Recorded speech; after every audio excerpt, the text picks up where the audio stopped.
Mas aquela imagem que Dante pintou do diabo na Idade Média era uma imagem para assustar o povo e aproximar o povo da dominação religiosa. O diabo, se nós pensarmos bem e entendermos a presença dele na história do homem e na mudança da escrita da história do homem, nós vamos perceber uma presença sutil, uma presença contagiante, uma presença sedutora. Se o diabo aparece para Eva, como Dante pintou, rabudo, chifrudo, cheirando enxofre, com um tridente na mão, como aquelas historinhas que o Nivaldinho gosta de contar, né? Se o diabo aparece desse jeito para Eva, ela não precisaria nem pensar, amados, para rejeitar a tentação. Se o diabo aparecer para você, para tentar você de uma forma descarada e aberta, como ele ou é, você vai rejeitar facilmente. Mas como ele se apresenta? Com engodo. O que é engodo? É aquele ato que você põe a minhoquinha no anzol e você esconde o anzol e engana o peixinho. E aí ele vai pensar que aquilo é comida e creu. E quando ele pegar aquilo que ele pensa que é uma coisa, ele vai perceber que é outra, e aí a situação complica. Amados, o diabo atua na nossa vida dessa forma. Como foi a opressão a estes jovens aqui, dentro do palácio de Nabucodonosor? Como responder a essa situação? Leio os versos 8, 9 e 10.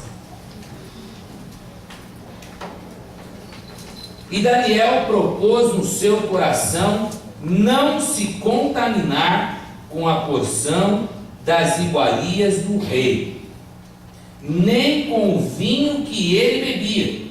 Portanto, pediu ao chefe dos eunucos que lhe permitisse não se contaminar. Verso 9. Ora, Deus fez com que Daniel achasse graça e misericórdia diante do chefe dos eunucos. E disse o chefe dos eunucos a Daniel: tenho medo do meu senhor o rei, que determinou a vossa comida e a vossa bebida, pois porque veria ele os vossos rostos mais tristes que os dos outros jovens da vossa idade, assim porias em perigo a minha cabeça para com o rei. Amados, aqui a situação foi bem simples. Na resposta dada, o homem que deveria cuidar dessa parte falou: galera, não dá, porque se vocês, como pediram, água e legumes, se vocês comerem isso, é lógico que vocês vão ficar mais abatidos do que os demais que estão comendo churrasco, salmão grelhado, escondidinho de bacalhau e aquelas coisas todas. É lógico que vocês vão ficar abatidos, magrinhos. E aí o rei vai perceber, e sabe qual é o próximo prato servido? Cabeça de chefe do eunuco na bandeja. Amados, quando nós queremos responder positivamente ao nosso Deus, é porque nós entendemos a visão que Deus nos dá. Amém? Quando Deus dá a visão, Ele dá provisão. Nós temos um Deus que é rico em nos abençoar. Deus quer reescrever a nossa história. Deus quer escrever uma nova história. E agora, neste momento, quando Daniel e os seus amigos, junto com ele, propuseram no seu coração não se contaminar, Deus começa a escrever uma nova história. Deus começa a mudar aquilo que eles estavam condenados a sofrer. E aí o Senhor, verso seguinte, Deus fez Daniel cair na graça daquele homem. E aí o que acontece? Daniel propõe algumas situações. Daniel propõe seguinte: você faz um teste e a gente vai monitorando. Você observa a gente por um período, e se você perceber que nós estamos caindo no nosso semblante, a gente dá a mão à palmatória e muda a história. Amados, percebam que aqui Daniel, ele demonstra tanta confiança na provisão de Deus, que ele aposta. Vamos lá, você acha que esse cardápio mais simples vai nos prejudicar? Eu desafio você, experimenta por um período pequeno, e aí olha para a nossa carinha, e você vai perceber. Se tiver diferença, você ganhou, se não, a gente fica na nossa.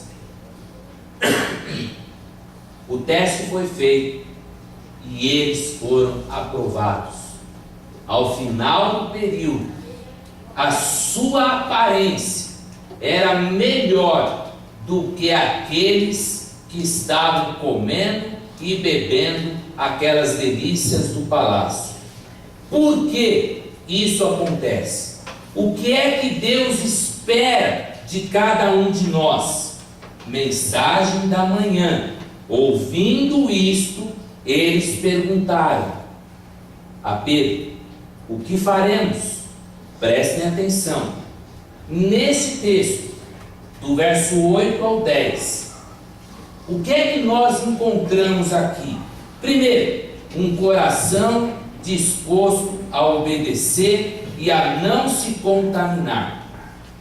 Daniel propôs em seu coração. Amados, esse é o primeiro passo se nós queremos permitir que Deus mude a nossa história. Nós precisamos de um coração disposto a obedecer.